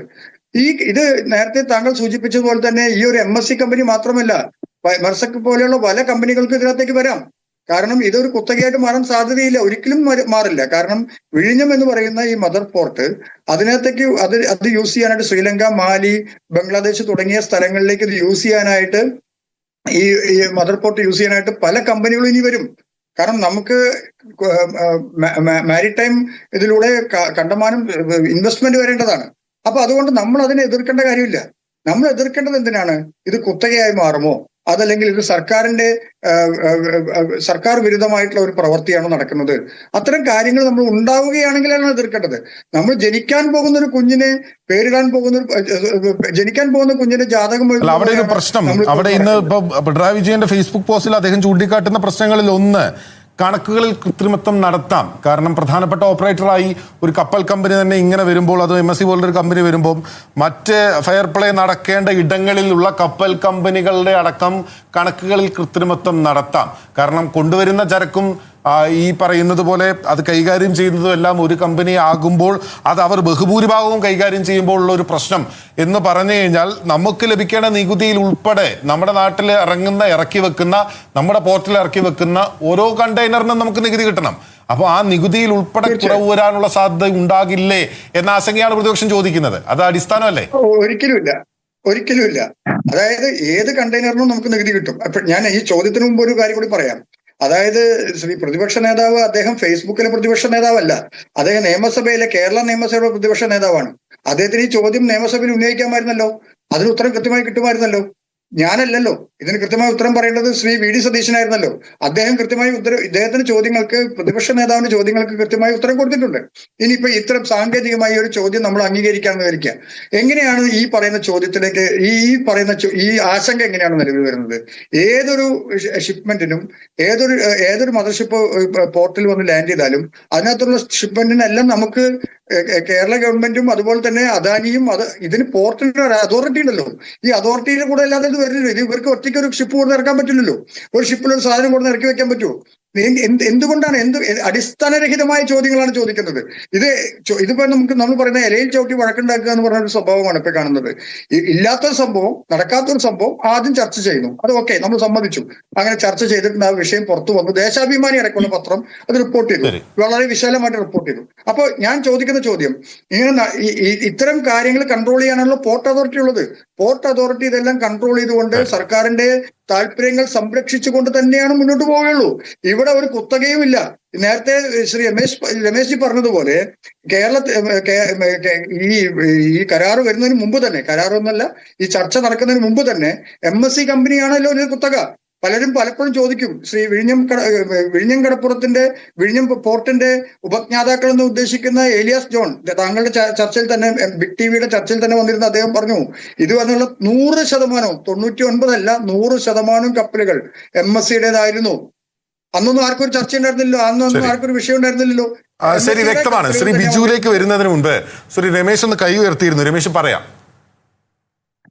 ബിനിൽജി, ഇതിലുള്ള ഒരു പ്രത്യേകമായ ഒരു കാര്യം, ഇപ്പൊ നമ്മുടെ അജി കുര്യാക്കോസായിട്ട് നിങ്ങൾ ഇപ്പൊ ചർച്ച ചെയ്ത ആ വിഷയം, ഇപ്പൊ എനിക്ക് തോന്നുന്നത് നമ്മുടെ പ്രതിപക്ഷ നേതാവ് ശ്രീ പിണറായി വിജയന് ആരോ തെറ്റായ എന്തോ എഴുതി കൊടുത്തതാണ്. കാരണം ഒരു കണ്ടെയ്നർ നിങ്ങൾ ഇവിടെ വരിക എന്ന് പറയുമ്പോൾ, നമ്മൾ ഈ പച്ചക്കറി കടയിൽ, ഹോൾസെയിൽ കടയിൽ ട്രക്ക് വന്നിട്ട് അതിൽ നിന്ന് ഇറക്കാൻ ആരും കാണാതെ കൊണ്ടുപോകുന്ന പോലെയല്ല. ഇനി നിങ്ങൾ വിഴിഞ്ഞം ഓപ്പറേഷൻ MSCയുടെ കയ്യിലാണ് അല്ലെങ്കിൽ അദാനിയുടെ കയ്യിലാണ് എന്ന് തന്നെ വെച്ചോ, വിഴിഞ്ഞം ഓപ്പറേഷൻ, പോർട്ട് ഓപ്പറേഷൻ. എന്നാൽ അതിനെല്ലാം മുകളിലായിട്ട് കസ്റ്റംസ് എന്നൊരു സംഭവം ഉണ്ട്. നിങ്ങൾ കൊണ്ടുവരുന്ന ഓരോ കണ്ടെയ്നറും പോർട്ട് ഓപ്പറേഷൻ അദാനിക്ക് മുന്ദ്ര തന്നെയാണ്. പോർട്ടിൽ നിന്ന് ഒരു കണ്ടെയ്നർ കയറ്റി ഒന്ന് ക്ലിയർ ആയിക്കോട്ടെ. മുന്ദ്ര പോർട്ടിൽ നിങ്ങൾ ഒരു കണ്ടെയ്നർ കയറ്റി വിഴിഞ്ഞത്തേക്ക്, അതിനൊരു മാനിഫെസ്റ്റോ ഉണ്ട്. ആ മാനിഫെസ്റ്റോ വെസൽ ഇവിടെ വരുന്നതിന് മുമ്പ് ഇവിടെ വരും. എന്താണ് കണ്ടെയ്നർ, എന്താണ് അതിൽ കാർഗോ, അതിൽ ഇംകോ കാർഗോ ഉണ്ടോ, മുഴുവൻ ഡീറ്റെയിൽസും അതിലുണ്ടാവും. നിങ്ങൾക്ക് ഒന്നും ഇങ്ങനെ തപ്പിച്ചു പോകാൻ പറ്റില്ല. ഇത് പച്ചക്കറി കച്ചവടമല്ല. ഇത് ഒരു മാനിഫെസ്റ്റോ ഇറക്കണം നിങ്ങൾ. കസ്റ്റംസ് ഉണ്ട്, ശക്തമായ ഇതിന് നിയന്ത്രണം ഉണ്ടാവും. ഈവൻ നിങ്ങൾ പോർട്ട് ഓപ്പറേഷൻ അദാനിയുടെ കയ്യിലാണെങ്കിലും അദാനിയും MSCയും വിചാരിച്ചാൽ നടക്കാത്ത കാര്യങ്ങളാണ് പോർട്ട് ഓപ്പറേഷൻ എന്ന് പറഞ്ഞാൽ. അത് എന്റെ അറിവ്, ഞാൻ ഇതിലെ ഫ്രൈറ്റ് ഫോർവേഡിങ്ങിലുള്ള ആളാണ്, അതുകൊണ്ടാണ് അത്ര ആധികാരികമായിട്ട് പറയുന്നത്. ശരി, ശ്രീ ബിജു മറുപടി. ഇതിൽ പറഞ്ഞു തുടങ്ങിയ ചില ക്ലാരിറ്റി വരുത്തി പോകേണ്ടതുണ്ട്. ഇപ്പോൾ BJP പ്രതിനിധി പറഞ്ഞു വരുന്നത് ഇത് കേരളം ഗവൺമെന്റ് കൂടെ ഉൾപ്പെട്ട ഒരു പദ്ധതിയായിട്ടാണ് കേരള സർക്കാർ ഇത് വിഭാവനം ചെയ്തത്. അതിൽ തീർച്ചയായിട്ടും പ്രൈവറ്റ് കമ്പനികളുടെ കൂടെ ഇൻവെസ്റ്റ്മെന്റ് സ്വീകരിച്ചു. അതിൽ അദാനി ആണ് നമ്മളുടെ പാർട്ട്ണറായിട്ട് വന്നിട്ടുള്ളത്.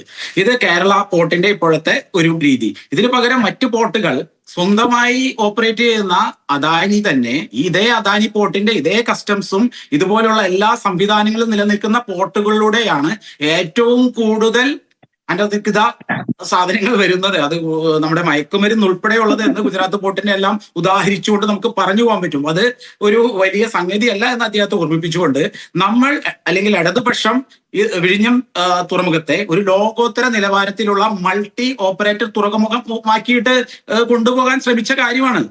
എന്നാൽ നിലവിലെ ഇപ്പോഴത്തെ ഈ വ്യവസ്ഥ അല്ലെങ്കിൽ ഇപ്പോൾ നടന്നുകൊണ്ടിരിക്കുന്ന ഈ കാര്യങ്ങളെല്ലാം കൊണ്ടുപോയി എത്തിക്കുന്നത് മൾട്ടി ഓപ്പറേറ്റർ എന്നുള്ളതിന് പകരം അല്ലെങ്കിൽ മൾട്ടി ക്ലയന്റ് എന്നുള്ളതിന് പകരമായിട്ട് ഏതെങ്കിലും ഒരു MSC തീർച്ചയായിട്ടും വിഴിഞ്ഞം തുറമുഖവുമായിട്ട് കുറച്ചു കാലമായിട്ട് വളരെ അടുത്ത് പ്രവർത്തിക്കുന്നുണ്ട്. നിരവധി ഷിപ്മെന്റുകൾ വരുന്നുണ്ട്. ഇതെല്ലാം സത്യസന്ധമാണ് എന്ന് നിൽക്കെ തന്നെ നമ്മൾക്ക് ഇത് മറ്റു ഇൻവെസ്റ്റ്മെന്റുകളെ സ്വീകരിക്കുന്ന രീതിയിലേക്ക് എന്തെങ്കിലും തടസ്സം നേരിടുമോ എന്നൊരു ചോദ്യമാണ് ഇന്ന് മുഖ്യമന്ത്രി അല്ലെങ്കിൽ ആ ഒരു രീതിയിലുള്ള ഒരു വ്യക്തത വരുത്തുന്നതിന് വേണ്ടി മാത്രമാണ് മുഖ്യമന്ത്രി ഇന്ന് ആ ചോദ്യം ഉന്നയിച്ചത്.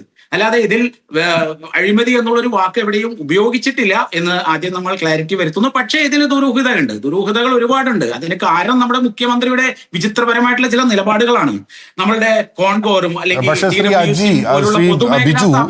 അജി പറഞ്ഞതുപോലെ മുഖ്യമന്ത്രി പിണറായി വിജയൻ പോലും ഇക്കാര്യം നിയമസഭയിൽ പറഞ്ഞിട്ടില്ല. മുഖ്യമന്ത്രിക്ക് വേണേൽ പറയാമായിരുന്നു ഈ പറയുന്നത് പോലെ അഴിമതി ആരോപണങ്ങൾ ഇല്ലെങ്കിൽ പോലും ദുരൂഹതകൾ മുഖ്യമന്ത്രിയിലേക്ക് പ്രതിപക്ഷ നേതാവിന് വിരൽ ചൂണ്ടാമായിരുന്നു. ചാർട്ടേഡ് ഫ്ലൈറ്റിലെ സ്വകാര്യ യാത്ര ഉൾപ്പെടെയുള്ള കാര്യങ്ങളിൽ. പക്ഷെ അതുണ്ടായില്ല. അല്ല, അതിനെ വ്യക്തത വരുത്തേണ്ട ഒരു സമയം കൂടിയിട്ടാണ് വരുന്നത്. കാരണം ഇപ്പോൾ UDF ഗവൺമെന്റിനെ അസ്ഥിരപ്പെടുത്തുന്ന രീതിയിലേക്ക് ഇടതുപക്ഷം പോകുന്നില്ല എന്ന് ഇതേ മുഖ്യമന്ത്രി ഇതേ സഭയിൽ വെച്ച് പ്രഖ്യാപിച്ചിട്ടുള്ളതാണ്. അസ്ഥിരപ്പെടുത്തുന്ന, അതായത് അഴിമതി അല്ലെങ്കിൽ ഒരു ഗവൺമെന്റിനെ വിലയിരുത്താനുള്ള സമയമൊന്നും ആയിട്ടില്ല, അത് നമ്മൾ അംഗീകരിക്കുന്നു.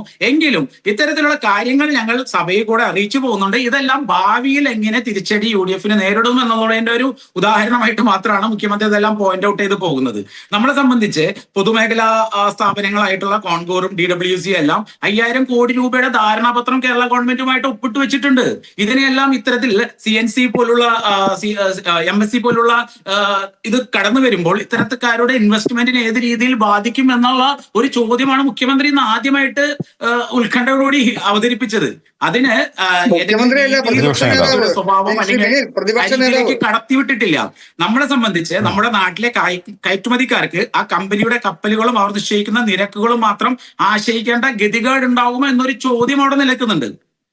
മത്സരക്ഷമത എന്നുള്ളത് തീർച്ചയായിട്ടും ഇത്തരത്തിൽ ഇൻവെസ്റ്റ്മെന്റുകൾ സ്വീകരിക്കുന്നതോടുകൂടി അത് അദാനി ചെയ്യുന്നതാണെങ്കിൽ പോലും കേരള ഗവൺമെന്റിന്റെ കൂടെ ഓണർഷിപ്പിൽ നിൽക്കുന്ന ഒരു തുറമുഖം. അതാണ് ഞാൻ പറഞ്ഞത്. നേരത്തെ BJP പ്രതിനിധി പറഞ്ഞ തുറമുഖങ്ങളെല്ലാം അദാനി ഒറ്റയ്ക്ക് അല്ലെങ്കിൽ അദാനിയുടെ മാത്രം ഇൻവെസ്റ്റ്മെന്റിൽ നടത്തിയതാണെങ്കിൽ മറ്റ് വിദേശ രാജ്യങ്ങളിൽ കൂടെ നിരവധി പോർട്ടുകളിൽ ഇൻവെസ്റ്റ്മെന്റുകൾ പലരും നടത്തി വരുന്നുണ്ട്. ബഹുരാഷ്ട്ര കുത്തക കമ്പനികൾ സ്വന്തമായി പോർട്ടുകൾ സ്വീകരിച്ചു വരുന്നു. ഇതിനെല്ലാം എന്തുകൊണ്ടാണ് ഇടതുപക്ഷം എതിർത്തത് എന്നാൽ ഇത്തരത്തിലുള്ള പല നിയമ അല്ലെങ്കിൽ നമ്മുടെ രാജ്യത്തിന്റെ തന്നെ സുരക്ഷയ്ക്ക് ബാധിക്കുന്ന രീതിയിലുള്ള പല പ്രക്രിയകളും അത് പോർട്ട് വഴിയും അല്ലെങ്കിൽ എയർപോർട്ട് വഴിയും സ്വകാര്യവൽക്കരിക്കുന്നതിലൂടെ കടന്നു വരും എന്ന് ഇന്നും ഉറച്ചു വിശ്വസിക്കുന്നു. അത് നാളെ. പക്ഷേ ശ്രീ ബിജു, അതിന് 5 ഇന മറുപടി പ്രതിപക്ഷ നേതാവ് ഉന്നയിച്ചിട്ടുള്ള ഈ ആശങ്കകൾക്ക് 5 ഇന മറുപടികൾ, ഉറപ്പുകൾ മുഖ്യമന്ത്രി നിയമസഭയിൽ പറഞ്ഞിട്ടുണ്ട് ഓൺ അക്കൗണ്ട്. അതിൽ ഒന്നാമത്തത് താങ്കൾ പറഞ്ഞതുപോലെ ദേശസുരക്ഷ, രാജ്യത്തിന്റെ താല്പര്യം സുരക്ഷ ഉറപ്പാക്കും എന്നത് തന്നെയാണ്. അവിടെ വിദേശ നിക്ഷേപം സുതാര്യമായിരിക്കും, നിക്ഷേപങ്ങൾ പ്രോത്സാഹിപ്പിക്കും, സംസ്ഥാനത്തിന്റെ താല്പര്യങ്ങൾ സംരക്ഷിക്കപ്പെടും, മറ്റ് എല്ലാ കാര്യങ്ങളിലും സുതാര്യത ഉണ്ടാകും, വിഴിഞ്ഞത്തിനും കേരളത്തിനും അനുകൂലമാകുന്ന വിധത്തിലേ അവിടെ വികസനം സാധ്യമാക്കുകയുള്ളൂ ഏതൊരു രൂപ വാങ്ങുമ്പോഴും എന്നാണ് മുഖ്യമന്ത്രി നിയമസഭയിൽ പറഞ്ഞത്. മുഖ്യമന്ത്രിയുടെ വിശദീകരണത്തോടെ ആശങ്ക മാറിയെന്ന് പ്രതിപക്ഷ നേതാവും പറഞ്ഞു. പിന്നെ എന്താണ് പ്രശ്നം?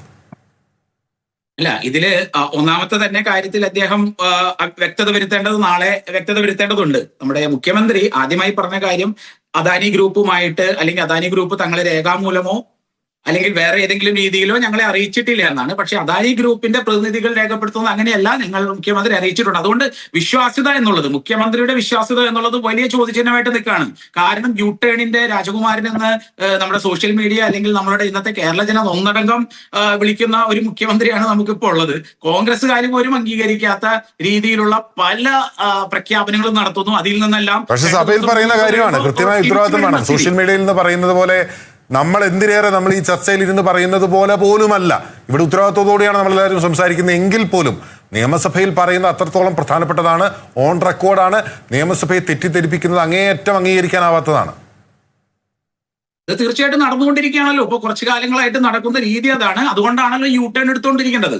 അല്ലാതെ ഏതെങ്കിലും നയം രൂപീകരിച്ചുകൊണ്ട് ഏതെങ്കിലും മുന്നണിയിൽ സംസാരിച്ചുകൊണ്ടോ അവരുടെ സമ്മതം വാങ്ങിക്കൊണ്ടോ നടത്താത്ത തീരുമാനങ്ങളാണ് പലതും. വ്യക്തി കേന്ദ്രീകൃതമായി ഒരു ഗവൺമെന്റ് പ്രവർത്തിച്ചുകൊണ്ടിരിക്കുമ്പോൾ നടക്കുന്ന സാധാരണമായിട്ടുള്ള ചില സംഭവവികാസങ്ങളാണ് ഇവിടെ നടന്നുകൊണ്ടിരിക്കുന്നത്. കൂട്ടുത്തരവാദിത്തം അല്ലെങ്കിൽ ഒരു മുന്നണി നയിക്കേണ്ട മുഖ്യമന്ത്രി ഇത്തരത്തിൽ നിന്നും ആരുമായും ചർച്ച നടത്താതെ ഏതെങ്കിലും വിദേശ കമ്പനിയുടെ പ്രതിനിധിയോ അല്ലെങ്കിൽ ഏതെങ്കിലും പ്രധാനപ്പെട്ട കോർപ്പറേറ്റ് സ്ഥാപനത്തിന്റെ പ്രതിനിധികളുമായിട്ട് ചർച്ച നടത്തി അതിനേറാൻ മൂളുക എന്ന് പറഞ്ഞാൽ അത് ഭാവിയിൽ പല പ്രത്യാഘാതങ്ങൾക്കും വഴിതെളിക്കും. ഇപ്പൊ ഈ വിഴിഞ്ഞം തുറമുഖം എന്നുള്ളത് അദ്ദേഹം പറയുന്നുണ്ട്, ഞാൻ പഠിച്ചു പറയാം. എന്തുകൊണ്ട് ഇത്തരത്തിൽ പഠിച്ച് പറയാൻ പോലും തയ്യാറാക്കാത്ത രീതിയിലേക്ക് കടന്നു വരുന്നത്? ഇപ്പൊ മദ്യനയം രൂപീകരിക്കുന്ന കാര്യത്തിലുണ്ടായ ചില നിലപാട് അതുപോലെ തന്നെയാണ് വിഴിഞ്ഞം തുറമുഖത്തിന്റെ കാര്യത്തിലും കൃത്യമായിട്ടുള്ള അധികാരത്തിലുള്ള സമയത്ത് ഒരു കോൺക്ലേവ് നടത്തിയിട്ടുണ്ടായിരുന്നു. പിണറായി വിജയൻ സർക്കാർ അധികാരത്തിലുള്ള സമയത്ത് ഒരു കോൺക്ലേവ് നടന്നിട്ടുണ്ടായിരുന്നു. അദാനി ഉണ്ടായിരുന്നു, MSC ഉണ്ടായിരുന്നു, വാസവൻ ഉണ്ടായിരുന്നു, എല്ലാവരും ഉണ്ടായിരുന്നു. ആ കോൺക്ലേവിൽ ഈ ഇഷ്യൂ ഡിസ്കസ് ചെയ്തിട്ടുണ്ടെന്നാണ് പറയപ്പെടുന്നത്. അപ്പൊ വാസവൻ അറിയാം ഈ ഇഷ്യൂ. വാസവൻ അറിയുന്ന ഇത് ആർക്കറിയാം അറിയില്ല എന്നുള്ളതല്ല, എന്തുകൊണ്ട് കേരള ഗവൺമെന്റ് ഇത് അറിഞ്ഞില്ല എന്നുള്ളൊരു ചോദ്യമാണ്. അതൊരു വലിയ ചോദ്യമല്ലേ? ഇത്തരത്തിൽ കേരള ഗവൺമെന്റിന്റെ കൂടെ ഉടമസ്ഥതയിലുള്ള ഒരു പോർട്ടിൽ കേരള ഗവൺമെന്റ് അറിയാതെ ഇതുമായിട്ട് ബന്ധപ്പെട്ടിട്ട് ഓഹരികൾ, കേരള ഗവൺമെന്റിനേക്കാൾ ഓഹരികൾ കുറവുള്ള അദാനി കമ്പനി മറ്റൊരു പ്രൈവറ്റ് ഇൻവെസ്റ്റ്മെന്റിന് ശ്രമിക്കുമ്പോൾ എന്തുകൊണ്ട് കേരള ഗവൺമെന്റിന്റെ മുഖ്യമന്ത്രി അറിയില്ല? എന്തുകൊണ്ട് LDF ഭരിക്കുന്ന കാലത്ത് ഇത്തരത്തിലുള്ള ചർച്ചകൾ മുന്നോട്ട് വന്നില്ല? ഇപ്പൊ ഈ ഒരു മാസം കൊണ്ട് നടക്കുന്ന സംഭവവികാസങ്ങളിൽ ഏറ്റെടുത്ത് പറയുന്ന, ഉത്തരവാദിത്വത്തോടുകൂടി പറയാൻ പറ്റുന്ന ഒരു കാര്യമാണ് ഈ വിഴിഞ്ഞം പോർട്ടിന്റെ കാര്യവും. എന്തുകൊണ്ട് ഈ ഒരു കാലയളവിൽ ഇത്തരത്തിലുള്ള കാര്യങ്ങൾ നടന്നുകൊണ്ടേയിരിക്കുന്നു എന്ന് ഇപ്പോഴും വിശ്വസിക്കാൻ പ്രയാസമുള്ള പലരുമുണ്ട്. അത് എല്ലാം നിഷ്കളങ്കമായി അല്ലെങ്കിൽ പെട്ടെന്ന് കടന്നു വന്നു എന്നുള്ളതെല്ലാം ഇടതുപക്ഷക്കാർക്കോ അല്ലെങ്കിൽ ഏതെങ്കിലും രാഷ്ട്രീയ ഭേദമന്യേ ഒരാൾക്കും വിശ്വസിക്കാൻ പറ്റുന്ന കാര്യങ്ങളല്ല. ഇതിന് പിന്നിൽ പല ദുരൂഹതകളും നിറഞ്ഞു നിൽക്കുന്നുണ്ട്. ആ ദുരൂഹതകളെല്ലാം നീക്കേണ്ട ഉത്തരവാദിത്വം കൂടി മുന്നണിക്കുണ്ട്. അത് എല്ലാത്തിനും വ്യക്തമാണ്. അതിഥികളിലേക്ക് മടങ്ങി വരാം. രമേശിന് പറയാനുണ്ട്. എനിക്ക് വളരെ വേഗത്തിൽ ഒരു ഇടവേള വേണം. ഇടവേളയ്ക്ക് ശേഷം മടങ്ങി വരാം. ഇടവേള. താങ്കൾക്ക് എന്തോ പറയാനുണ്ടായിരുന്നു. അതിനൊപ്പം തന്നെ ഇപ്പൊ ഈ ശ്രീ ബിജു പറഞ്ഞതുപോലെ തന്നെ ഇത്തരം 25% ഞാൻ മനസ്സിലാക്കുന്ന അനുസരിച്ച് 25%-ലധികം കരാറുകൾ, അതായത് നിലവിൽ നൽകിയിരിക്കുന്ന അവരുടെ ഓഹരിയിൽ 25%-ലധികം ഓഹരി വിറ്റഴിക്കുന്നതിന് സാധിക്കില്ല അദാനിക്ക്. കാരണം ആ കരാർ പ്രകാരം, ഉമ്മൻചാണ്ടി ഉണ്ടാക്കിയ കരാർ പ്രകാരം വളരെ കൃത്യമായി തന്നെ അത് ഉടമസ്ഥാവകാശ കൈമാറ്റമായി തന്നെ വിലയിരുത്തപ്പെടും. അപ്പൊ എങ്ങനെയാണ് ഈ 49%-ന്റെ 49% വിറ്റഴിക്കുന്നത് എന്ന കാര്യത്തിൽ വ്യക്തത കുറവുണ്ട്. ഒപ്പം തന്നെ താങ്കൾക്ക് പറയാനുള്ളത് ആ മറുപടി കൂടി. അല്ല, ഞാൻ ആദ്യ തുടക്കത്തിൽ ഞാൻ പറഞ്ഞിരുന്നു, ഇവർക്ക് ഈ ഓഹരികൾ കൈമാറാം സബ്ജക്ട് ടു അപ്രൂവൽ. ആരുടെയൊക്കെ? ഈ 4 അപ്രൂവൽ വേണം ഇവർക്ക്. ഒന്ന് സെബിയുടെ അപ്രൂവൽ വേണം. പിന്നെ ഞാൻ നേരത്തെ പറഞ്ഞ നമ്മുടെ ചീഫ് സെക്രട്ടറി അധ്യക്ഷനായിട്ടുള്ള എംപവർ കമ്മിറ്റിയുടെ, അത് കഴിഞ്ഞിട്ട് കേരള ഗവൺമെന്റിന്റെ, പിന്നെ സെൻട്രൽ ഗവൺമെന്റ്. അങ്ങനെയാണെങ്കിൽ ഇവർക്ക് കൈമാറാം. അത് ഒഫീഷ്യലായിട്ട് കൈമാറാൻ പറ്റും. അത് ഒളിച്ചു കടത്തലൊന്നുമല്ല, അത് കൈമാറാൻ പറ്റും തന്നെയാണ് അതിന്റെ ശരിയായ വശം. അതാണ്.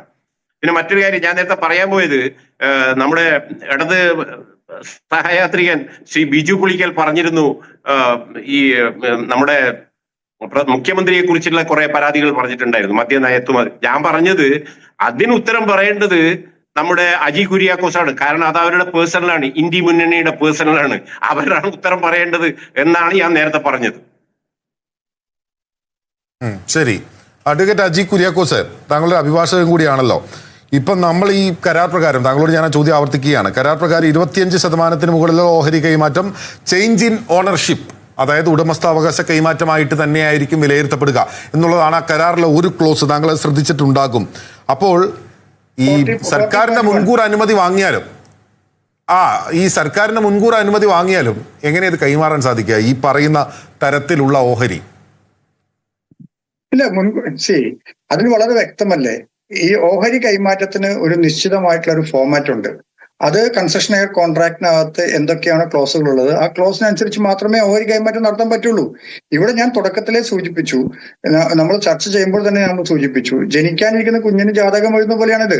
അത് വരട്ടെ, ആ കരാറില് ഇവര് തമ്മിൽ ഈ ഇപ്പം അദാനിയും MSCയും തമ്മിൽ ഏത് തരത്തിലുള്ള കരാറിലാണ് ഏർപ്പെട്ടിട്ടുള്ളത്, അല്ലെങ്കിൽ ഏത് തരത്തിലുള്ള ചർച്ചകളാണ് ഏർപ്പെട്ടിട്ടുള്ളത്, ആ ചർച്ചകളുടെ ഇന്നിപ്പോ അദാനിയുടെ പ്രതിനിധി പറഞ്ഞു നമ്മള് കേരള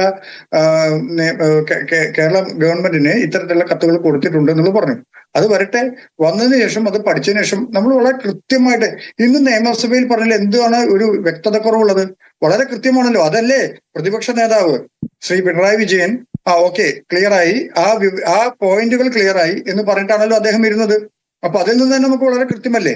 പിന്നീട് അദ്ദേഹം ഫേസ്ബുക്കിൽ എഴുതി എന്ന് പറയുന്നതിന് വേറെ വിഷയം. നിയമസഭ എന്ന് പറയുന്നതിലാണ് നമ്മൾ നിയമങ്ങൾ തീരുമാനിക്കുന്നതും നിയമത്തില് ഒരു തീരുമാനങ്ങൾ എടുക്കുന്ന സഭയാണ് നിയമസഭ. നിയമസഭയ്ക്കകത്ത് അദ്ദേഹത്തിന്റെ ചോദ്യങ്ങൾക്ക് വളരെ കൃത്യമായ ഉത്തരം ശ്രീ VD സതീശൻ കൊടുത്തിട്ടുണ്ട്. അവിടെ യാതൊരു ദുരൂഹതയില്ല. ഒരു ദുരൂഹതയെ കുറിച്ച് ശ്രീ ബിനിൽ പറഞ്ഞതുപോലുള്ള ദുരൂഹതയെ കുറിച്ചൊന്നും അദ്ദേഹം അവിടെ സൂചിപ്പിച്ചില്ല. അപ്പൊ നമുക്ക് വളരെ കൃത്യമാണ്, നമുക്ക് വിദേശ നിക്ഷേപം വരണം. വീണ്ടും പറയുന്നു, സ്വകാര്യ നിക്ഷേപം വരണം, സ്വകാര്യവൽക്കരണമല്ല. സ്വകാര്യ നിക്ഷേപം ഇനിയും കേരളത്തിൽ പല പദ്ധതികളിലും വരണം. ഈ ഒരു തുറമുഖ പദ്ധതിയിൽ മാത്രമല്ല, പക്ഷേ ശ്രീ അജി വരട്ടെ, സ്വകാര്യ നിക്ഷേപങ്ങൾ വരട്ടെ, സ്വകാര്യവൽക്കരണം അല്ല സ്വകാര്യ നിക്ഷേപമാണ് അങ്ങ് പറയുന്നത്, സ്വാഗതം ചെയ്യുന്നു. നമുക്ക് സ്വന്തം വരുമാനം ഉണ്ടാക്കണം, നമ്മുടെ നാട് പൂർണ്ണമായി വികസിക്കണം, എല്ലാ തരത്തിലുള്ള വികസനവും ഈ നാട്ടിൽ ഉണ്ടാകണം, അതിലൊന്നും ഒരു സംശയവുമില്ല. പക്ഷേ ഇവിടെ നേരത്തെ ഈ പറഞ്ഞതുപോലെ VD സതീശന്റെ മംഗലാപുരം യാത്ര, പ്രൈവറ്റ് ജെറ്റ്, ഒപ്പം തന്നെ പ്രസിഡന്റിനെ പോയി കണ്ടത്, അതിനുശേഷമാണ് അദ്ദേഹത്തെ മുഖ്യമന്ത്രിയായി തെരഞ്ഞെടുക്കപ്പെടുന്നത്, CLP അധ്യക്ഷനായി തെരഞ്ഞെടുക്കപ്പെടുന്നത്, അല്ലെങ്കിൽ CLP നേതാവായി തെരഞ്ഞെടുക്കപ്പെടുന്നത്.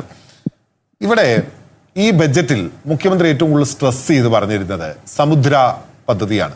സമുദ്രത്തിലൂടെ കേരളത്തിന്റെ തനത് വരുമാനം വർദ്ധിപ്പിക്കുന്നതിനെയാണ്. അപ്പൊ ഇതെല്ലാം കൂട്ടി വായിക്കുന്നവർക്ക് അല്ലെങ്കിൽ ചിന്തിക്കുന്നവർക്ക് ദൃഷ്ടാന്തമുണ്ട് എന്ന് പറഞ്ഞാൽ അതിൽ തെറ്റുണ്ടോ? ഒരു മിനിറ്റ് എനിക്ക് തരികയാണെങ്കിൽ കുറച്ച് രാഷ്ട്രീയം പറയാം. ഞാൻ ഇതുവരെ രാഷ്ട്രീയം പറയില്ല എന്ന് വിചാരിച്ചതാണ്. കാരണം ഈ ഒരു പദ്ധതി വിഴിഞ്ഞം പദ്ധതി കൊണ്ടുവരുന്നതിന് ശ്രീ ഉമ്മൻചാണ്ടിയാണ്. ഉമ്മൻചാണ്ടി ഈ പദ്ധതി കൊണ്ടുവരുന്ന സമയത്ത് നാഷണൽ കോൺഗ്രസ്, ഇന്ത്യൻ നാഷണൽ കോൺഗ്രസിന്റെ ഹൈക്കമാൻഡിന് അദാനിക്ക് ഈ പദ്ധതി കൊടുക്കുന്നതിനോട് യാതൊരു യോജിപ്പുണ്ടായിരുന്നില്ല. നമ്മൾ ആദ്യം മനസ്സിലാക്കണം. പക്ഷേ ഉമ്മൻചാണ്ടിയെ വിളിച്ചു വരുത്തി ശ്രീമതി സോണിയാഗാന്ധി, അന്നത്തെ കോൺഗ്രസ് പ്രസിഡന്റ് ശ്രീമതി സോണിയാഗാന്ധി വളരെ കൃത്യമായി പറഞ്ഞിട്ടുണ്ട് ഈ അദാനിക്ക് ഈ പദ്ധതി കൊടുക്കരുതെന്ന്. പക്ഷേ ഈ പദ്ധതി നടപ്പിലാക്കാൻ അദാനിക്ക് കഴിയുള്ളൂ എന്നുള്ളത് മനസ്സിലാക്കിക്കൊണ്ട് തന്നെ അതിന് ഘടകവിരുദ്ധമായിട്ടാണ് ഉമ്മൻചാണ്ടി ഈ പദ്ധതി അദാനിക്ക് ഏൽപ്പിക്കുന്നത്. ഇതൊക്കെ ചരിത്രമാണ്. അതിനെ തുടർന്ന് ശ്രീ ഉമ്മൻചാണ്ടിയും സോണിയാഗാന്ധിയുമായിട്ടുള്ള ബന്ധങ്ങളെ കുറിച്ചുള്ള ഉരച്ചിലുള്ള ചരിത്രമായിട്ടുള്ള കാര്യങ്ങളാണ്. അപ്പൊ അതുകൊണ്ട് ഈ തെരഞ്ഞെടുപ്പിൽ ഇടതുപക്ഷം ജയിക്കണമെന്നും ശ്രീ പിണറായി വിജയൻ അധികാരത്തിൽ വരണമെന്നും ഏറ്റവും കൂടുതൽ ആഗ്രഹിക്കുന്നത് അദാനിയായിരുന്നു. അപ്പൊ അദ്ദേഹം അത് അങ്ങനെ വന്നിരുന്നാൽ മാത്രമേ അദാനിക്ക് ഇദ്ദേഹത്തിന്റെ പദ്ധതികളുമായിട്ട് മുന്നോട്ട് പോകാൻ സാധിക്കുകയുള്ളൂ. പക്ഷേ സാന്ദർഭികവശാൽ അല്ലെങ്കിൽ അദ്ദേഹത്തിന്റെ കഷ്ടകാലത്തിൽ ഇവിടെ ഭരണത്തിൽ വന്നത് ശ്രീ VD സതീശനാണ്.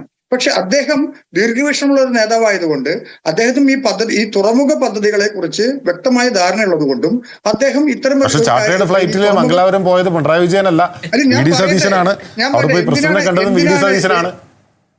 എന്തിനാണ് ഈ ചാർട്ടേഡ് ഫ്ലൈറ്റിന്റെ ചർച്ചകളൊക്കെ കഴിഞ്ഞല്ലോ. അദ്ദേഹം പോയതെ കുറിച്ചും അദ്ദേഹം മൂകാംബികയിലെ സന്ദർശനം നടത്തിയെ കുറിച്ചൊക്കെ നമ്മൾ സംസാരിച്ചു കഴിഞ്ഞതാണ്. പക്ഷെ ഇപ്പോഴും ഇത് ഞാൻ പറയുന്നതല്ല കേട്ടോ, ഇത് ഞാൻ പറയുന്നതല്ല, ഇതാണ് അന്തരീക്ഷത്തിൽ നിൽക്കുന്ന കാര്യങ്ങൾ.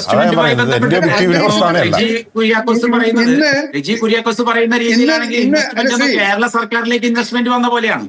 കേരള സർക്കാരിലേക്ക് ഇൻവെസ്റ്റ്മെന്റ് വന്നത് അദാനി ഗ്രൂപ്പ് അവരുടെ ഓഹരി വിറ്റ് പൈസ വാങ്ങുന്നത് എങ്ങനെയാണ് UDF ഗവൺമെന്റിന് എത്രത്തോളം അഭിമാനിക്കാൻ അതാണ് താങ്കളെപ്പോലുള്ള മാത്രമേ ഉള്ളൂ. ദേശാഭിമാനിക്കില്ല, ശ്രീ പിണറായി വിജയനില്ല, താങ്കൾക്ക് മാത്രമേ ഈ സംശയമുള്ളൂ. അതിന് ഞാൻ ഉത്തരം പറയാൻ തയ്യാറില്ല. അതിന്റെ ദൂരവ്യാപകമായിട്ടുള്ള ഗവൺമെന്റ് കിട്ടുന്ന ഗുണങ്ങളെ കുറിച്ചൊക്കെ നമുക്കിനി ചർച്ച ചെയ്യുകയാണെങ്കിൽ 1 മണിക്കൂറും തീരില്ല. അപ്പൊ അതുകൊണ്ട് ചാർട്ടേഡ് ഫ്ലൈറ്റിനെ കുറിച്ചുള്ള ചോദ്യം ശ്രീ ബിനിൽ ചോദിച്ചുകൊണ്ട് ഞാൻ പറയാണ്, ഇത് നമുക്ക് 3 പേർക്കും 4 പേർക്കും 3 പേർക്കല്ല, നമുക്ക് 3 പേർക്ക്, ശ്രീ രമേശ് ജിക്ക് അതിനകത്ത് ഉണ്ടാവില്ലായിരിക്കാം, നമുക്ക് 3 പേരാണ് ഈ ചർച്ചയിൽ ഇപ്പൊ ഈ ചാർട്ടേഡ് ഫ്ലൈറ്റിനെ കുറിച്ച് സംസാരിക്കുന്നത്. ഇന്ന് നിയമസഭയിൽ ഈ വിഷയത്തെ കുറിച്ച് സംസാരിക്കുമ്പോൾ അദ്ദേഹത്തിന് സംസാരിക്കാമായിരുന്നല്ലോ. ചാർട്ടേഡ് ഫ്ലൈറ്റിൽ പോയിട്ടാണ് അദാനിയുമായിട്ട് ചർച്ച ചെയ്തിട്ടാണ് ഈ തരത്തിലുള്ള കോൺട്രാക്ടുകളൊക്കെ വരുന്നതെന്ന് പറയാലോ. നമ്മൾ വളരെ കൃത്യമാണ്. 40.1 ക്ലോസിൽ വളരെ കൃത്യമായിട്ട് പറഞ്ഞിട്ടുണ്ട്. കൺസെഷൻ എയർ കോൺട്രാക്ടിനകത്ത് വളരെ കൃത്യമായിട്ട് പറഞ്ഞിട്ടുണ്ട്, ഈ 49% ഷെയർ ഒന്നും വിൽക്കാനായിട്ട് സാധിക്കില്ല. അതൊക്കെ വെറും ഊഹാപോഹങ്ങളും അന്തരീക്ഷത്തിൽ, നേരത്തെ പറഞ്ഞ പോലെ അന്തരീക്ഷത്തിൽ കറങ്ങി നടക്കുന്ന ചർച്ചകൾ മാത്രമാണ്.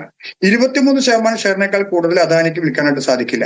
മാത്രമല്ല ഇതിനകത്ത് MSC മാത്രമല്ല, ഇനിയും പല പ്ലെയേഴ്സും ഇതിനകത്തേക്ക് കടന്നു വരും. അത് തീർച്ചയാണ്. കാരണം ഇത് ഈ ഒരു ലോക്കിംഗ് പീരീഡ് കഴിഞ്ഞു, 3 വർഷം കഴിഞ്ഞു. 2027 ആകുമ്പോഴേക്കും ലോക്കിംഗ് പീരീഡുകളെല്ലാം കഴിഞ്ഞു. ഇനി തുടർച്ചയായിട്ട് ആർക്ക് വേണമെങ്കിലും ഇതിനകത്തേക്ക് വരാം. ഇപ്പൊ ഇതൊരു മൾട്ടി ഓപ്പറേറ്റർ പോർട്ട് ആയതുകൊണ്ട് ധാരാളം ആളുകൾ വരികയും ധാരാളം ഷിപ്പിംഗ് കമ്പനികളോട് വരികയും വേണം. നേരത്തെ താങ്കൾ സൂചിപ്പിച്ച പോലെ DP വേൾഡ് അവിടെ ധാരാളം